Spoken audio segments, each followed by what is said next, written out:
people in our houses. Cousin Eddie is the RV is parked out front. The splitter's full, Clark. I love that coffee mug, a cheeseburger. Rob Browne in Memphis. Brenden Martin in Ocala, Florida. Going to be joined here momentarily by Doug Dean in Birmingham. Frank Duffy in Big Canoe up there in North Georgia in the beautiful mountains. The beginning of the Appalachian Trail right near Frank's house. Frank's going to walk that one day and do the show while he does it.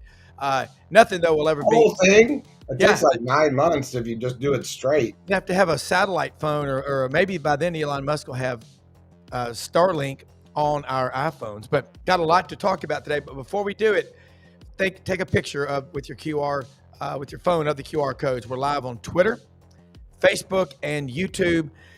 And remember, share us and like us means more than you know. Brenden and I have been talking a lot on strategy. I didn't realize how massive Facebook is. And all of a sudden, so many people are telling me, going, yeah, I watch the show every day on Facebook. And obviously, we're big on Twitter and YouTube. All of you on Facebook. We're old. We are old, and the old people like us are on Facebook. That's why we go to Facebook. So. Yeah, and there's a lot, man. There's a lot of intelligence on there, a lot of stuff on there. We got a great one today. Also, Ken Capps will join us about 25 after. He's got some really good stuff on these rivalry games. Obviously, Texas A&M, the Egg Bowl, the Iron Bowl, clean old-fashioned hate, Georgia Tech, Georgia. Man, LSU and Oklahoma in Norman. That one, folks, is significant. Florida State. Florida, hard to believe with the expectations in the preseason where both of those programs are right now. And I guess Mike Norvell will be back simply because they can't afford to fire him. That's where we are. Look, let's get started. Let's bring in the Friday College Roundtable with these esteemed gentlemen, smart scholars. Frank, how cold is it up there in North Georgia? I love the coat of arms behind you. 25 degrees this morning. And we try to get the outdoor cat that's our patrol for the mice and everything, get him into the garage on really cold nights. He looked at me, he goes, no, I'm tough. I got this. 4 o'clock this morning, I heard him crying at the window. Oh, yeah. Let me get into the garage. Yeah, we got Cassie over here. Cassie works. I'm at the farm. She works the shop next door, but she's been more and more coming in. And then Spartacus Matt Foley, because Audrey found him. He was living in a van in somebody's house. They said, "Do you want a cat?"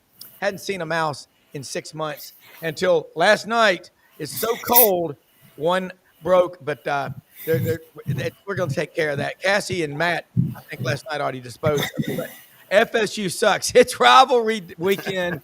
I love this stuff. Send in your comments. But Doug Dean, man, we had Thanksgiving was awesome last night over at my daughter Hallie is going to have another baby. She already said that's going to be number 2. She goes, I want a backyard full of boys. That means she's getting a girl this time. But and Mallory in Atlanta's got another one coming. So, man, good morning, Go Gators, guys. Where do you even start with all these storylines right now? There's so much red meat to throw out there, and Lane Kiffin, we don't know what he's going to do. Last night, Yancey Porter, he's telling everybody, his bosses and his players, that he's staying. But that's until he says either he's leaving or he's staying. We don't know, but we'll be glued to the TV today. There's so much to watch and cover. What's the biggest one? Hell, I don't know, Frank. Well, 100% Lane Kiffin will be the coach of the LSU Tigers next year. I would put my reputation as a unpaid journalist on it. I put my arm on a chopping block, and if I'm incorrect, I will do the hula hoop on top of Bengal 1 at the first game of next year. I have been told it was signed, sealed, and delivered on Sunday at the Country Club of Louisiana in a private swanky affair. I was clearly not swanky enough to be invited to. We will see, but I think it is LSU's to lose, and we will know from there. As far as the games, it is a fantastic slate. And look at the slate today, guys. Just today.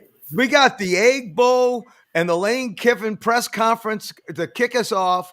And, man, I'm telling you, Georgia and Georgia Tech, you've got Texas and Texas A&M. Can the Aggies not blunder their way to a perfect season? I mean, and do they want to? Would they be better off not going to Georgia and to Atlanta and having to play an extra game? I mean, the intrigue is just going to be fantastic. And like Brendan's boys, when they play Florida State, even though there's nothing on the line, you've got intrigue going on that game. And of course, we got the Iron Bowl, and laying in wait is the Auburn Tigers. And let me tell you something, a wounded tiger is a dangerous animal. And let me tell you, they want to hang one on Bama. Y'all want to hang one on Bama for that debacle with the 3 men rushing, the two guys rushing. Y'all owe them one. And I think you have a great shot of upsetting Alabama in Shug Stadium. Doug, I Gravedigger. I woke up that Saturday, 2 years ago. Group text. It's half Auburn, half Alabama. It's a mixed one. And I said, Auburn wins tonight, 27-24. Browne, are you smoking the crack pipe? I'm like, no. Doug, that one hurt. But today, it's a different circumstances. What do you think happens down there? Well, first, I want to react to Duff. You know, it's 26 degrees here in Birmingham, so it feels like deer hunting weather, and which is where I will be headed midday, and back in time to enjoy all the rivalry games. This week is always fun because of rivalry games, but some years you don't give Georgia Tech any chance, if you go back a few years, to beat the Bulldogs. I don't think they will today. Yeah. Georgia's surging at the right time, but Haynes King can cause you problems. And then as Duffy and you pointed out so accurately, there's usually several dominoes to fall. This year, there's one massive domino with some psychological issues over the years named Lane Kiffin. And I can't wait to see Duffy. I don't want to rain on anybody's parade. I hope that ink is dry on the swanky ceremony you talked about, because in 2022, Auburn was led to believe it was a done deal. And I guess it was. And, you know, a gentleman's word about what he plans to do used to mean something. Ain't no words no more. I know. And but, you know, and Ole Miss fan, man, they've reestablished their baseline, and Kiffin should get some credit for that. The baseline, by that I mean what they're capable of with competent coaching and good talent, a little bit of luck, a few bounces of the ball. So if I'm an Ole Miss fan, I think it's not that you want to be put in your place and go back to losing 5 or 6 games a year. That's not Ole Miss. They absolutely should now expect to be in contention most years. And in that sense, yeah, you can be, if you're an Ole Miss fan, you can be mad at Lane if he does go to LSU or wherever. We probably need to keep U of A, Alabama, on the radar, Duffy, as a 12-hour threat. And I don't want to get into this nonsense that Penn State and DeBoer are flirting seriously. But, I mean, we have seen with all this coaching, I'll get to Frank or Rob's actual question in a second, but we should all comment on this. None of this is on the field so far. Yeah. There's a lot on the field to enjoy this weekend. I think Ole Miss should be grateful for what he's done to increase their expectations to what they're capable of. But I also think there's a strain of Ole Miss fans I know that, you know, are almost at the point they're tired of the drama. Yeah. It's like having that smoke show wife that every time you go to an evening out, there's a wandering eye throughout the room. And do you want to go through that every year? Is it worth that to have a chance at a 9 or 10 win plus every year? Maybe it is. But I do think Kiffin will have, you're going to find out if he goes to LSU, you're going to find out pretty quick if he's all that versus does he let a game or two get away most years? That's the book on Kiffin so far. I tell you what, I think you could send a lot of just slightly above average coaches, Frank, to LSU, and they could win a national championship because you got those kind of resources. Well, proof is in the pudding, of course. Ed Ogeron 1-1, Les Miles 1-1.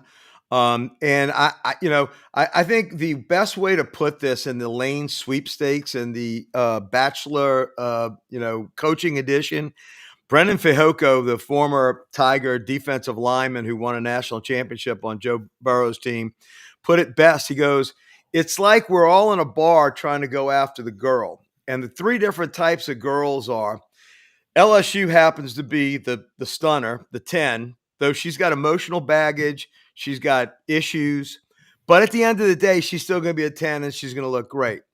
Florida is like that first girlfriend that you happen to find out she's back in town for the holidays, and because he's had that first love for Florida again with Steve Spurrier, and then Ole Miss is the dutiful girlfriend that picked him up off the trash heap when he was like an addict, and she nurses him back, and she deserves all of his love and affection.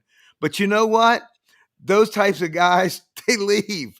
And nobody has more empathy if he does come to LSU. Honestly, no one will have more empathy for the fans of Ole Miss than me, because I experienced it with Nick Saban. I know what it's like to be sitting next to the coach who won you a national championship, but you're looking over and she looks like she's got a house coat and curlers on. That was Les Miles. She won me a national championship, but you know what? Every time that the supermodel got on this, on TV, and I watched Nick Saban hoisting, Crystal up in the air, it didn't matter. I longed for that. Guess what, Ole Miss? You're going to have a long, rough road. It was 18 years of psychoanalysis for LSU fans. We're going to be your Alabama if he comes here. And I'm telling you, everything I've heard, and even including the quietness right now of the last 3 days, if Lane Kiffin doesn't come to LSU, it will be the greatest misinformation campaign since the Germans thought we were landing at Calais. That would be troll. Yes, that would be it would be absolutely. And that's what's at stake today. Dare I say, if you're into metaphors, analogies, Duff, does this work? LSU, at least in this moment, is Ginger. Ole Miss is Marianne. And Ole Miss is Mrs. Howell. Love it. A lot to like about Marianne, right?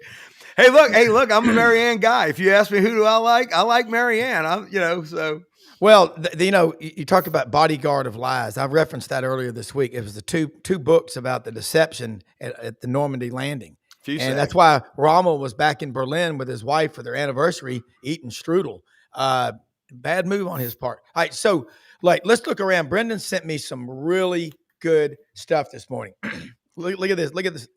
CFP Shakeup. What actually matters? Which SEC teams control their paths? Which teams need chaos? What the committee in Dallas is signaling to us. Doug, those three right there quickly, and then I'll go to Frank for chapter 2 in this book, because we want to get some answers, and we got a lot of Mariannes out there.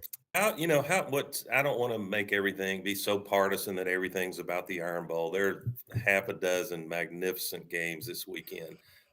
If you're an Alabama or Auburn fan, or if you're fair-minded, not many people would say the Iron Bowl rivalry, even in a down year for one team, Auburn this year, is second to few, if any, rivalry games for its bitterness, intensity, the fact that the two teams have to share roughly the same zip codes every year. Ohio State and Michigan get to at least go back to their home state and not see each other if they don't want to. USC and UCLA don't play real big boy football anymore, if you ask me. And I think the Oregon demolition of USC sort of makes the point on that. Yeah. Gosh, how weird is it that Alabama has to win to play in the SEC championship? It's crazy. But if they lose everything. In Auburn, you never like to have a bad year, but if you find a way to beat Alabama, you're not unhappy, since it played out that way, that gives Alabama a second bad loss. It's a bad loss losing in Jordan-Hare to Auburn as far as the committee goes. And so Alabama would suddenly need a lot of help at 3 losses. I don't think they can get that much help. Meanwhile, why did Ole Miss get jumped in the play. That was crazy. Are they reading into it that Kiffin is not going to play? And let me add one subplot that's really interesting, and it's an opportunity. I'm going to give John Cohen some free advice that he doesn't need from a working stiff like me, but I'll give it anyway. If Kiffin, he's being allowed to coach the Egg Bowl today. Let's say Duffy's right. The ink is dry.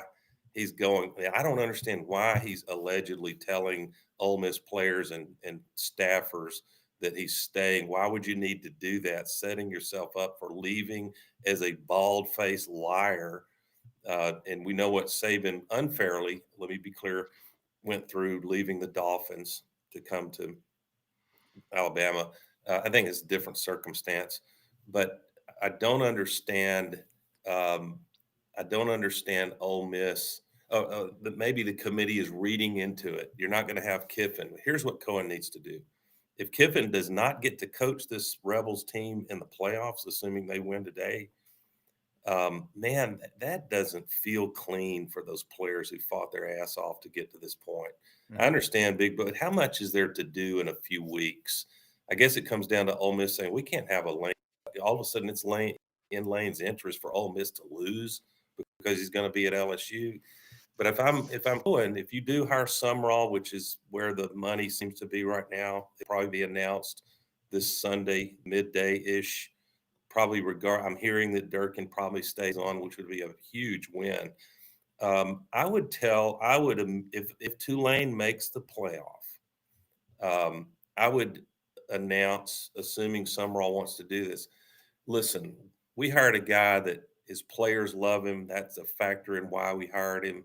And John, if you want to, we encourage you to go coach this team to however they can make it in the playoffs. And I think you look like a statesman in doing that. But I'll be fair, it's harder for LSU to do the same thing than it is Auburn. Yes, two different things. For doing it with Auburn and Sumrall, absolutely a positive. Having Ole Miss have an LSU coach coaching them, it would be a disaster from a propaganda standpoint. Agreed. And then if you're Auburn, you get 4 hours of they're talking the whole time. The future Auburn coach, John Sumrall, here with Tulane today. Yeah. I got the cat was climbing over all the wires. I'm like, woo. Hey, Audrey, come get Cassie. Anyway, but all right. So along that line, Pete Cordelli was in the locker room at the Egg Bowl when Tommy Tuberville was leaving in a pine box. And I've heard the same. It's Doug, you just hit it. You put so much color on this and painted the picture of what it's like. You're telling, I've left a firm before to go to, I was telling them I was staying until I left, until I wasn't. That's the only way it happened. There's no say, this is how you do it. No easy way. Jimmy Sexton's getting everybody a pay raise right now, man. Merry Christmas. But all right, so let's look at this. You pretty much covered it. Rivalry week carnage. We talked about Auburn having a puncher's chance, Lane Kiffin, Florida versus Florida State. Quickly, Frank, those two programs' expectations, that's a hell of a rivalry. And today it's the low energy bowl. It should not be that way in a state like Florida with 23 million people. And these two programs, since 1983, the state of Florida has produced 11 national championships. Since 1970, the state of Texas with 30 million people has produced one. Yeah, no, and look, I'm not going to throw stones. I'm living in a glass house this season, so I ain't too. saying nothing. But I will tell you, it is amazing how much Florida has fallen off, and Florida State, and both of these programs are juggernauts. Just a couple of years ago, Florida State had they made the entire run, and what they did was they let one inability to get into the playoffs not totally disrupt 2 years worth of football. But I applaud Florida for having the balls to gun Sunbelt Billy. But Florida State, shame on you for the money. You're going to take a second product, and you've even said he's a second product, and because you didn't want to take the cost of getting rid of him, what are you, some pikers? You're a freaking state school. You got money. You got alums. Shame on you. That's the difference between the SEC and the ACC. brother, you ain't winning in the SEC, and you get embarrassed when the Colt comes in and is a hooting and hollering and you're in Tiger Stadium for a quarter and a half. Let me tell you something. We passed the hat so quick and made your head spin. 54 million, great. Get them the hell out of here. And by the way, you haven't heard the words Brian Kelly in 3 or 4 weeks. We have just recently said we're going to pay you your 54 million. Get the hell out. Go back up north. We don't want to see or hear from you again.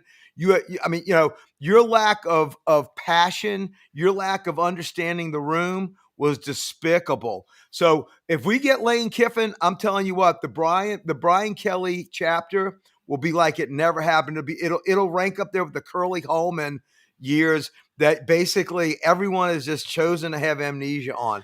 That's what Brian Kelly has. And he's the winningest coach in college football history. You don't think it means more in the SEC?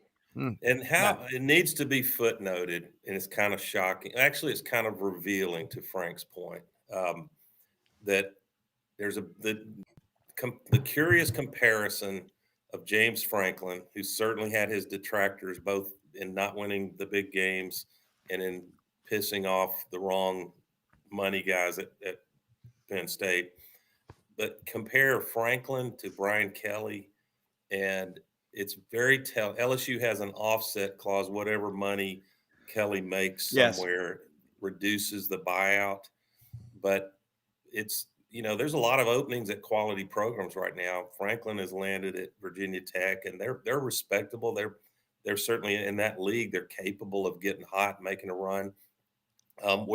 What are the prospects for Brian Kelly? I haven't heard any. Zero. Haven't heard any rumors. I think he's radioactive, at least for a time. He is. And I think he's done in college football. I don't think he coaches another down. How shocking is that? As much as he won at Notre Dame and elsewhere. You know what I think did him in? The Netflix thing, Any Given Saturday. They showed him he's in Louisiana and he's got his family down there. That's great. In his wine cellar.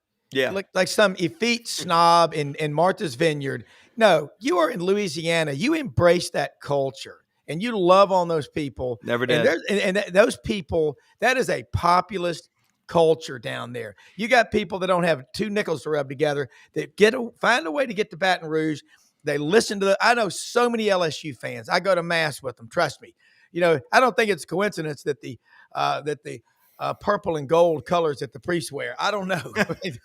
I mean, but I'm just saying. I never thought about that. I don't think Lane Kiffin is going to show up and say, "I'm here with my fans." Oh no. Lane again. No. Lane's like the cool kid that you invite over to the hunting camp, and whether you shot a shotgun or not, he's cool enough to be able to hang with him. He would eat the mock shoe like everybody else does. Mock shoe, yeah. Brian Kelly never did. He never did. And what he needs to do is get on I-10 and go to Best Stop and get some boudin. Look, with Tanner Stein from down in DeRidder and Lake Charles, Stein Home and Yard, a lumber company all over the state. When he comes to the hunting club, he'll bring 200 or 300 pounds of boudin. And you've got to go down below I-10. Oh, yeah. Go down there and hug on those people because Brian Kelly was a snob. He looked down on LSU, and shame on him. Let's switch real quickly. Yep. I want to ask Doug about Georgia Tech. You touched on it earlier. Georgia Tech got $10 million to move that game to Mercedes-Benz Stadium. And you got a 9-2 Tech team. And you're right, Georgia peaking at the right time. Does Georgia even care if they play for the SEC championship? Be honest. Well, I'm the wrong one to speak for Bulldog Nation, but I've got some very good Georgia friends, and I absolutely tip I think Kirby Smart is the dean of SEC coaches right now. Yeah. He's earned that. They look wobbly early in the year. But what's admirable about how they build a culture is it's almost as if one game at a time, they got about 5% tougher. They discovered their identity. We're going to be more physical than you, and you're going to not even want to play. They're ramping up. By the fourth quarter, you want to get home and lick your wounds. And the same thing is I do not like Bobo. As if my life depended on a play call, it would not be Bobo. But at the same time, he has done what helps the Stockton reach his ceiling. So I think it's very tricky betting against Georgia right now. But the kind of college football year we've had after Georgia Tech embarrasses themselves against Pitt, then you have to prepare yourself for some weird things happening, and advantage Georgia being in the bins. Although, I mean, that's you should have the maximum number of Tech fans that would ever go to this game will be there. So it should feel like the old school Iron Bowl. Am I wrong? No, I totally agree. 50-50 Legion Field kind of vibe. I really look forward to it. I think Georgia's just too much for them going in. I see 70-30. It'll be 70 Georgia. It always is. That's what it was in Legion Field. Yeah. But going back to the O'Leary days, I mean, Georgia Tech has had their run, O'Leary, always played Georgia tough, won, a couple times against Donnan. 3 in a row. Yeah, against Donnan. But, Georgia Tech's never going to have the fan support that Georgia has. And since I've already shot off both my feet with the fact that Lane's coming to LSU and Brian Kelly's never coached another down in college football, I might as well blow another one off. I think without a shadow of a doubt, Georgia would absolutely prefer not to be in the SEC championship game. And I think because Georgia has won 3 out of 4 natties, Georgia 8 years ago would have crawled on broken glass to get into Atlanta. They're not that way anymore. So honest to God, I think they're going to beat Georgia Tech. I think it's going to be closer than the experts say. However, I don't think it matters one way or the other, Georgia. I think they want to get into the playoffs. Obviously, getting into Atlanta, it's like being at the craps table. What's the one thing about craps? You win a lot or you lose a lot. It's a great way to up their ability to get higher seeding, but it's also a way to get a lower seeding, right? Yeah. And be tenuous. You don't want that. But honest to God, I don't think it really matters. I think if Georgia goes and plays in Atlanta, that's cool. But if they don't, if Georgia Tech upsets them for whatever reason, and they're the lower one in the tiebreaker, I don't think it matters. All right, let me throw this one at you real quick. I like Chuck McKenzie. Man, I tell you what. We've got to start paying. I'm going to start paying a lot more attention to Facebook. There are a lot of people watching on Facebook. Chuck McKenzie's a smart guy. Even Sunbelt, he called him Sunbelt Billy, beat Kiffin last year. And this year we had no head coach and had a 4-point lead with 2 minutes left. He's a choker. What do Gator fans see in that choker? Talking about Lane Kiffin. Well, I mean, look, I love the passion, and that's an interesting comment. Let me throw this one now. Looking at these games, Ken Capps will be on here in a minute. Man, he is hooked up. No pun intended. But look at these rivalry games around the country. SMU plays at Cal Berkeley. That will be fun. Virginia Tech at Virginia. Virginia Tech just dominates that series. It's like Clemson, Virginia. It's really strange. These are the top. I'm giving you the top 10 rivalry games according to The Athletic. Number 8, Miami at Pitt. That is a nooner today. I see him over there in front of the 7-Eleven. Stand by, Ken. Number 6, Oregon. Number 6, Oregon at Washington. Wow. I mean, here we are, November 28th, and we are fired up about Oregon at Washington. And Ken gets to go all over the country and watch college football. I promise you. I love this game. I love my kids more than anything in the world, and my wife and my parents and my family, but I love college football, and it just keeps getting better. Ole Miss at Mississippi State down in Starkville, Oktibbeha County. Damn, that's going to be fun. They're tailgating in the Junction. You look at this one. Number 5, Georgia versus Georgia Tech in Atlanta. Not down on the flats. That's at Mercedes-Benz Stadium. You know that the flats are specifically Georgia Tech. Number 4, Alabama at Auburn in Lee County. Holy shnikes. 90,000 in the stadium, 100,000 outside the stadium. Number 3, wow. Can you believe this? Vanderbilt ranks, according to The Athletic, as a bigger rivalry at number 19, Tennessee. By the way, they've been playing football since 1892. First time both teams have ever been ranked. Number 2, Texas A&M at Texas. Second biggest rivalry, and this guy's going to talk about it. Number 1, oh, come on. I can't believe it's Ohio State, Michigan. I'm not gonna, this year. Bullshit. No way. Bullshit. 7-11. A&M in Texas is the marquee game. My it's going to be 20 some odd degrees. My fireplace is going to be roaring. I'm going to find me some Ruby's coffee, and I'm going to be sitting in front of that, and I'm going to have a little Jack Daniels going right in there. Brother, I cannot wait for this game. Hey, It's and big. there's the chaos. I think, Ken, don't get mad at me, man. I think Texas is on the outside looking in. However, the chaos scenario, Texas fans are suddenly Auburn fans tomorrow night. Texas fans are Tennessee fans. And it's, and there's a lot of pull that the Longhorns have. If they beat a very highly ranked A&M team, undefeated A&M team, does Texas have a long shot chance to sneak in? I'm not sure. Yeah, Ken Arch, Caps, baby. Ken, Football Writers Association of America, from the park. Are you at the 7-Eleven parking lot today? No, I'm actually down here in Austin, Texas already. I drove down last night to have Thanksgiving with my mom down here, and Awesome. it's been great. And the Aggies are already in town too. The Aggie band is going to be marching on Congress Avenue right there at the state capitol at 1:00. So I wanted to make sure I got in town to see that. I mean, this is quite the spectacle. The Aggies have not been here in Austin, for oh my gosh. Hey, I bet there was an orderly somewhere nearby. One of them white orderlies jacked up your car. Ken, I know that was a big announcement. Turned his life upside down. Hey, Ken, that's Ken's version version of of horns down. I'm gonna need to get a. Dear God. By the way, that's a Freudian horns down. That's a Freudian horns down. Hey, I'm gonna have to get a sponsor. I'm gonna have to get a sponsor for my tripod there, man. It's the end of the season. The suction cup on my windshield is not working anymore. But here's what I wanted to bring up, guys. This is the 120th time that these two teams are going to play tonight. Now think about it.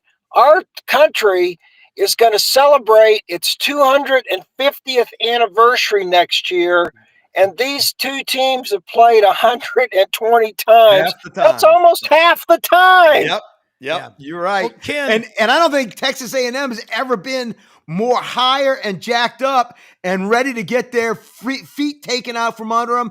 Arch is going to have a game tonight. You watch. This is his coming out prime time event, and I'm telling you, he's going to have 3 touchdowns, and Texas is going to win this ball game. All right, Ken. Yeah, let me say something real quick.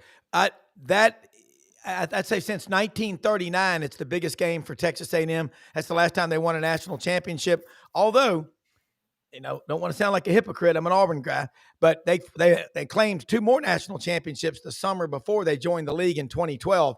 But this is the biggest game ever. And by the way, like Doug and you are the same way. You travel everywhere to take care of your mom. You're a great son and a great father, and we're proud to have you on the show. Let her rip. Hook 'em up.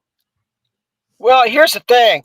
I think what's fun. Well, we had a big day yesterday in the Metroplex, as we like to say, because somehow, some way, the Cowboys beat the Chiefs, and so it's already been a big day in Texas, and so we had a really good time up there yesterday. But coming down here to Austin, I mean, like I said, the Aggies. It's only 90 miles away from College Station, and the Aggies, man, they love to come to Austin. They had midnight yell practice last night at the state capitol, in the rotunda of the state capitol. They think that's the greatest thing in the world. And like I say, the band is going to march down Congress Avenue at 1:00 today. This is a big deal for the Aggies to get to come to the state capital of Texas and play the Longhorns. And, Texas and A&M, it is quite the rivalry of Texas. I mean, I think Texas really thinks that Oklahoma is its biggest rival. But, Texas and A&M go a lot farther back. And, both schools talk about the other school in their fight songs. And so it's a big deal, no doubt about it. And of course, they have played 120 times now, or they are going to play 120 times. But I want to go over the win-loss record. Texas has won this game 77 times. A&M has won 37 times, and they've been 5 ties. So Texas is 40 games ahead in this rivalry. Okay, but never has the A&M been this higher ranked at number 3. And so, I mean, and look, this is the biggest game for A&M ever in this series. I mean, I think they're already a lock in the CFP. They can go to the SEC champion. They can go to the SEC championship for the first time ever in this league. Boy, did it tick them off when, Texas comes into the league for the first year, goes to the SEC championship. How? By beating A&M last year. And who really beat them last year? That was Arch Manning's coming out party last year, scoring the game sealing touchdown. And so here we are. We're sitting here in Austin, Texas. It's going to be a beautiful night. You got, Frank, you're talking about, cozying up to your fireplace. I'm definitely wearing my long johns tonight. It's going to be a little nippy here in Austin. And of course, we've already had a little bit of controversy this week because Texas announced it's not going to allow Rivalry, the mascot, to come on down 90 miles to Austin to join the Aggie football team, because last year the Aggies did not allow Bevo to come to Kyle Field. Yep. And so there's been a lot of teeth gnashing about that. So now we've got to wait till 6:30 for both teams to settle it on the field. Yep. I mean, this is definitely going to be the toughest team A&M has played this year for sure. And, Texas would like nothing more than to spoil A&M's perfect record.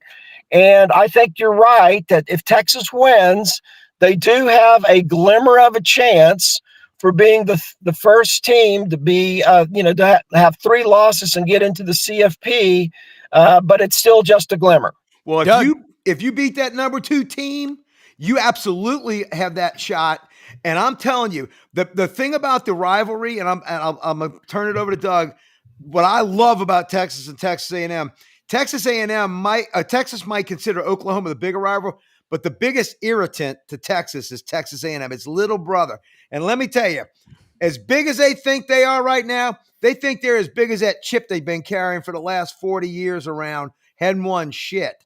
I'm telling you tonight, they've been popping off like they've won something. They have won nothing. Texas beats them tonight and they're going to go to Atlanta, but let me tell you something, they're going to go in limping. Doug. Children, A&M and Texas. Why can't you be bigger? We're out here. We need to see Bevo on the field last year. Yeah. We need to see Rivalry. Come on, Agreed. Man. Agreed. Come on, man. And it's like, and let's let it be a cautionary tale over childishness. Auburn and Alabama interrupted play in that incredible rivalry series for how many years, Rob? 41, 1907 to 1948. Yeah, and finally the legislature stepped in and said, y'all are going to play. Yeah. But goodness, I don't, and I say the same thing about the Iron Bowl. You start with logic. Logic is Alabama's just better than Auburn this year, especially passing attack. And we've had some problems pass defense. Logically, A&M is playing better football. Ken won't dispute that than the law. Doesn't mean Texas won't win. These rivalry games are interesting, and we've all seen a 5-6 team, a 4-7 team give living hell to their undefeated or one-loss rivalry opponent, and find a way to win it. And I wonder about these kids. That to me, that South Carolina scare was possibly revealing about A&M, and they, I don't think if Texas can jump out to a lead and really get the crowd in it, and crazier things have happened. Sarkisian can cause you problems. Then it could go. I think if Texas gets that kind of even a 2-touchdown lead, they should go on and win it. But about the SEC championship game. How did we get here? We're at a place, if fans are honest, my Georgia friends, I meant to mention earlier, Duff, you asked the question. Georgia fans really don't want to have to go play in the SEC championship. I agree. game. What do you gain from that? Yeah. You're not going to get – they've already got a bye. I think they're the 4th team with a bye. A&M has already been long since reconciled that they're going to play the SEC championship game. So I think it's a close call. If you could assure me I'm not going to have critical injuries – like happened to Georgia with Carson Beck, and it probably cost them a national championship, maybe, to ask Stockton to play the first time he's had to start in a full game under that pressure. I don't know that. I know Georgia fans don't want to play in it. I would consider, if I'm not going to get injuries, that you get some real game time play, and to go an entire month without playing a real game, you can see rustiness be a factor with some of these teams once the playoffs commence, especially if you get a bye. That's another week that you're really not, fine tuning and polishing what you do. All right, Ken, I got a couple of that great stuff from Doug there. And I like what you said, Doug, about the South Carolina game, because I picked South Carolina to beat A&M, my crazy pick of the week. Should have. Felt smart until I didn't. All right, Tom Mildrum, the All-American guy from Barber County, Clayton, Alabama, is watching this show and had a question. He texted me, where can you buy one of those Texas A&M Yell Leader white jumpsuits? At the Nervous Hospital? At the Nervous Hospital. I mean, I want one. We're all wearing them on the Friday Roundtable. If A&M wins the SEC, good to eat in there. Well, you know what the Texas fans call the Yell Leader uniforms. They call them milkmen. So they call them the milkmen. I'm not sure exactly where you buy those, but Texas A&M has their own great traditions, and Texas, the Longhorns have their great traditions. And just like in Auburn and Alabama, you guys know this. Here in Texas, there's some families where one kid goes to A&M, the other kid goes to Texas, and one's the black sheep of the family. And yesterday at Thanksgiving, some people eat at one table and the other people eat outside, and it's all kinds of different rivalries. But would you say that it's a strong word? Is there venom between A&M and Longhorn fans? There is venom between. It's not disrespectful mostly, unless you're talking about zip codes that could be rightly called redneck, and we've all got them. But is there venom? There's venom between. Oh Lord, look at these things. Gee, Milkman. Is there venom between the Aggies and Longhorns most years? Yeah, I'd say so. You'd like to think they're just all a bunch of good Texas boys playing each other, but like I said, A&M talks about sawing varsity's horns off, and it's all about Aggie jokes to the Longhorns, and there's a lot of venom, and then if Texas starts winning tonight, everybody in the stands will start going, poor Aggies, poor Aggies. When you got 105,000 people doing that, I'd say there's some venom. Ken, they're just off. They're just off. I'm just sorry. You have to be kind to them because you're on that side of the Sabine. We can call them what they are. They're a cult. They're nuts. They're crazy. I don't know what the hell they're doing. I'm sorry. I'm standing on it. Both Ken and I have to deal with them. You got to deal with them 365. I just got to deal with them once every season. They're a strange bunch. Well, I know several Aggies, and they're engineers. They're smart. I know several. They got that is kind of but they are tradition. Everything is a tradition with them, and it's amazing. All right, Ken, quick question. We lost Doug. Here comes Doug. Quick question for you from Jeff Heimbach. I'm sure he's got relatives in New Braunfels and Fredericksburg, Texas. The big German from Memphis wanted to know, as did Chris Perkins, Big Daddy, a bunch of my Ole Miss friends. They said, ask Ken Capps. Gun to head, will Lane Kiffin be the head football coach at Ole Miss next season? If you just had to bet a steamer pack of crystals. Boy, I tell you what, isn't that a good question? I don't think so. And I tell you, I've always had a man crush on Lane Kiffin. I just think he's a great guy, and he's definitely the best dressed coach in the SEC and probably all of college football.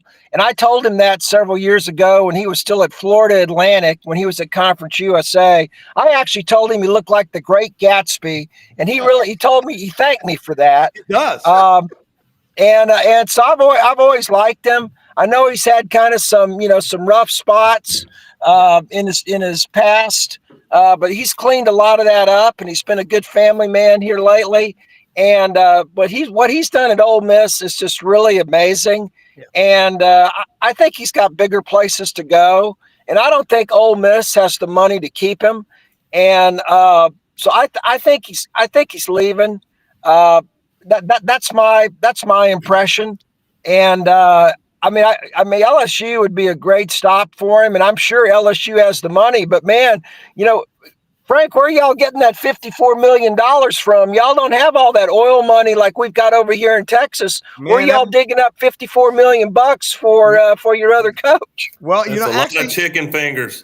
Hey, I was going to say. Yeah, that's right. That's right. Ty Graves is worth $22 billion from chicken fingers, and every one of those Raising Cane's he owns. No, we got money. Our oil is just in the fryer. Y'all's oil comes out the ground. Ours is in the fryer. But actually, we've got guys all over. But look, Ken, I'm telling you, he's done. This thing was signed on Sunday. If my sources on this are wrong on this, I'll eat a manhole cover. Well, that's what you said. But that's the question. You say it's signed. Did you see it signed? Did you see the document? I didn't. But the people that said it was done, I trust implicitly. Well, you should work with journalism for your life, because if I chased every one of those, that was the ink. Hey, look, done, I wouldn't be in the business. Here's the part. See, being a fan. Being a fan and not being a journalist gives me the ability to take in my 6-shooters like Ken and pow, pow, pow, shoot them all over the place. I don't have to worry about any. I think that athletic director strategy and behavior and risk aversion is about to change. Let me explain what I mean. Right now, it is a terrible time through no fault of Auburn or LSU or Florida. That's 3 flagship programs in their own right that have claimed national championships in the modern era. And you can argue who's got the better of it. LSU and Florida have the strongest debate on that because Gus Malzahn couldn't close the deal in Pasadena. But honestly, timing is critical when let's say you've got a coach that is failing. And I don't mean this to be about Florida, Brenden, I promise. It's applied to multiple programs. He's in year 2, but it's nothing about it looks like it's going to turn around. But that happens to be a year where the supply of quality, if not splash head coaching hires, is better. You wait a year and look what we've got. It should have come as a surprise to no one that Napier was not going to make it. He could have, but that was not the smart money. Should come as a surprise to no one that Freeze was not going to make it. And yet the ADs in the interest of looking patient, we got to give our guy 3 years. He inherited a mess when recruiting. Then you enter the sweepstakes when it's an impossible year. The whole world wants to hire Lane Kiffin, and only one program can either retain at Ole Miss or hire it at LSU, which I agree with Frank. I think that's what you're going to hear within a day or two, that it's LSU. And good luck. Hey, Frank, it's either going to be boom or bust. I don't think there's any middle ground with Lane Kiffin. Well, what do they say in the movie Glenn Ross? First place is a Cadillac, second place set of steak knives, third place you're fired. All right, let's do this. Let's say hello to our. I like that. Bellamy, you got to lock your orientation. Yeah, lock the orientation on there, Brad. That's what's causing that the lock thing. Here we go. All right. Before we go to Brad, we got a lot of people that watch this show all over the place. A lot of them in the Mississippi Delta. If you know what a listener sandwich is, I want you to tell me. Does anyone on here know what a listener is? Anybody ever been in the Mississippi Delta before and stopped at a convenience store? A listener sandwich, no. A listener sandwich in the Mississippi Delta. I'm talking down, in towns like Drew, Mississippi, where Archie Manning's from. Might have something to do with tongue. Does it have something to do with tongue? You know what a listener sandwich is? It's a pig ear sandwich on white bread dipped in barbecue sauce. Woo! Lord have mercy. Brad Bellamy. I know Brad right now is going, I can't think anymore. I'm so hungry. Brad, can you get one of those at Buc-ee's? Yeah. Can you get one of those at Buc-ee's? Not yet. But look, let me say, Brad Bellamy, Landers Ford, we're so blessed and proud to be associated with them. Greatest corporate sponsor. They're on 6 different stadiums in the Mid-South. Brad, tell folks what's going on today. It's Black Friday. There won't be anybody out right now. There's just been people sleeping in their cars since last night. But tell them about what's going on at Landers. We got Ken Capps, Doug Dean, Frank Duffy, Brenden Martin, and me. Then we're going to talk some college football. Hey, good morning, guys. I don't know what's going on with my phone this morning. It's got the same orientation it's always had, but for some reason it's screwing up. So I don't know what the deal is, but it's Black Friday. And the beautiful thing for us now is Black Friday has changed. I mean, people are not out at the stores like they used to be shopping at 4:00 in the morning. No one's trying to recover from the early morning shopping. So we already got people in the showroom ready to buy cars, ready to buy trucks, and really excited about the program we got, which anybody that comes in through tomorrow, they get a brand new 65-inch TV if they buy a new or used car, not on plan business. So come on out. It stacks with all of our great offers. 0% for 60 on F-150, on Explorer, on Transit, on Escape. 0 for 72 on Lightning and Mach-E, plus great lease deals on Bronco and Bronco Sports. So it's a great time to come and buy, guys. We got 100 used cars on the lot. We got 300 new cars ready for you to pick out which one works best for you. So come on out and see us. Then on the service end, today and tomorrow, there's a $20 Ford rebate. We're doubling that. So anybody that comes in, not only are they going to get a $20 rebate from Ford on the Works package, we're going to give them $20 additional on Ford Pass Rewards points into their account. So come on out, check us out. We're ready to take care of you. We've got a full staff on hand today. Everybody's recovered from all the turkey and pecan pie, and we're ready to do some business. Business, that's right. There we I go. love it. And then when you get in there, just ask for Brad. Brad's right up front when you go into Landers, the cleanest dealership that you'll ever see in there, and the best people. Brad, what are your top picks? Give me your top three, and then we'll start bouncing it around with this esteemed panel of football junkies. Man, I mean, my top picks, I love the line at 7.5 right now for Mississippi State. Rivalry game at home. Yep. All the distractions of Ole Miss this week. The only game they've lost so far this year at home against the spread is Georgia. Every other game they've covered. So give me Mississippi State at home. Also, Missouri, the fact that Eli has now said, hey, you're my school, you're my team, only a 2.5-point spread in that game. I mean, come on. What's Arkansas done to show me anything other than losing this year? So I know that Bobby Petrino sent out that letter to all the fans saying thank you, but I think there's a lot more people in Missouri saying thank you very much. So Let's go Missouri minus 2.5. And, another game that's not on the SEC slate, but UTSA does not lose home games. And so I'm going to take UTSA at home. I think it's either -7 or -7.5. But they've absolutely dominated teams. They were supposed to lose against Tulane, supposed to lose against ECU, and completely dominated both those games at home. So those are the ones I got right now. I had a couple more locks, but I'll let you guys talk and tell me how right or wrong I am. I like those SEC picks. Yeah. Doug? Brad, do you think Georgia Tech can make it a 4-quarter game with Georgia? I mean, I don't know why they couldn't, other than the fact they sucked against Pittsburgh last week. They totally cost me last week. I thought after Pittsburgh didn't show up against Notre Dame that Georgia Tech, I thought that line was too low, and I turned out, man, that was one heck of a first quarter for Pittsburgh. But I think they can hang in that game. I mean, it's a rivalry game. Anytime you got 14-point spread in a rivalry game, to me, there's opportunities. Like another game I really like this week, West Virginia at home against Texas Tech, 24.5 points. They've covered at home this year. That's a lot of points, especially in a cold weather game. So rivalry games, when you got 2-score games, I think are great opportunities to try and ride the underdog. Brent, Ken, before I go to Frank, I want to ask Ken something. We talked about that Florida State game, and I see a question on here. We talked about it a lot earlier in the show. Guy just got on the show. What's your take real quick? And then I want to go to Frank. Your take real quick on Florida State and Florida. In my opinion, when Norvell, he lost that locker room when they didn't make the playoff and all those guys quit, that was the death of the culture and the ruination of Florida State football. I would have said, you're not opting out, you're quitting. I would have publicly shamed those sons of biscuits, because that's what happened to Florida State. They've never recovered from it. But your take quickly before we go to Frank. No, I think you're right, and I think Florida wins that game. That game has not been the same ever since. I think Florida wins. Okay, Frank. So what do you think about the Texas game, Brad? I love Texas getting points at DKR. I think A&M, you saw how shaky they were against South Carolina. They were lucky to win that ball game.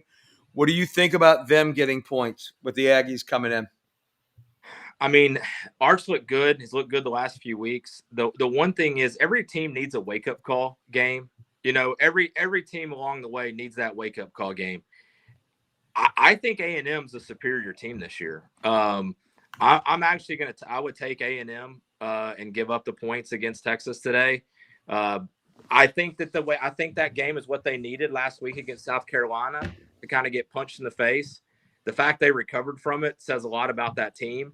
The fact that, I mean, they came out after halftime, realized everything's on the line. We got to do something here. So, you know, I could be completely wrong, but I would lean A&M versus Texas. I think their body of work has been pretty impressive this year. But I do think it's probably going to be a dogfight. I don't see it being a high scoring game. I think you're going to probably see, you know, both defenses show up. I mean, similar to last year. I mean, A&M had a chance to win last year. They blew it at the end. They couldn't convert in the red zone. But I mean, what was the score of that game last year, Ken? It was pretty low, wasn't it? 17-7. Hey, Brad, I just hope that A&M doesn't try any of those onside kicks against Texas like Georgia did. Yeah. Doug? Sorry, I was muted. I wanted to ask the group, it feels like to me, this is the most compelling, that's a good word, compelling Thanksgiving rivalry week in a long time. And now it's not because both teams have playoff contending records in every case, but Brad said it. Mississippi State has a situation being in Starkville with the chaos that Ole Miss has had. Ole Miss is a better team. They've shown that, but it means little. And I don't think Auburn has the pass defense, Brad, to beat Alabama. But the weirdness of a night game under these circumstances, it's really an all or nothing must win for Alabama, putting it mildly. So you just look at all of these games. Yeah. Don't leave your television today or tomorrow. The slate is so good. Yeah. The slate is so good. And I don't want to talk about it. We ain't even talked about OU has a chance of going to the playoff. Yeah. Right. Not just OU. I mean, there's never been a game as important as the Vanderbilt-Tennessee game in the history of that. Another one. I mean, somebody said that this would be Vandy's second biggest win last week on the radio. And I was like, man, I know the Alabama game was the biggest win in their history, but it didn't mean like it did, like this game does. I mean, if they win this game, this is the biggest win in the history of the program. And I do think there's enough dominoes that will fall to where they'll make the playoff if they win this game. So, you know, what makes me nervous as an Alabama fan is, all right, Alabama beats Auburn. They make the SEC championship game. They have 3 losses if they lose in the championship game. I think it's going to be a hard argument to decide that Vandy doesn't get to go, even though Alabama beat them. It was a close game. I mean, I find it hard to have a scenario in which a team has 2 losses in the SEC and has the body of work like they put together and doesn't make the playoff. And with the story. And Heisman committee, for the love of God, you go chalk most years, or you fall for the whoever has the best hype or the team with the best record. But if Pavia does not win this Heisman, if he plays well and beats Tennessee, he's got to do that. Then convince me that Pavia hasn't won the Heisman. Yeah. Well, you have been on the show Monday, and you would have heard that any quarterback could be at Vanderbilt and take that team to the record they have this year. So, you know, Pavia is just a role player. Yeah, and I don't agree with that. That was what was said. We run out of time, unfortunately, but I'm going to tell you something. Doug nailed it about this compelling rivalry weekend, and the tip of the spear is for the first time in 133 years, both Vandy and Tennessee are ranked. You can't ask for anything better. Lee Fitting, right? This is a November to remember. Sounds like a corny saying, but it's true. Hey, most often we see the face of Christ in the least among us. Think about it today when you're out and about. Help somebody out. Make a difference in somebody's life. And remember, words have impact. For executive producer Brenden Martin, the best in the business, check out all of our sponsors, Hewlett & Dunn, Rumble Boxing Gym, hempforpros.com. Thank you, everybody, for watching. It means the world to us. Thank you more than you know. We'll see you Monday. Have a great weekend, everybody, and stay tuned to this channel. There's a lot of good stuff coming up. As far as who Florida hires, I don't know yet, but we're going to break the story when we can. All right, John Boy.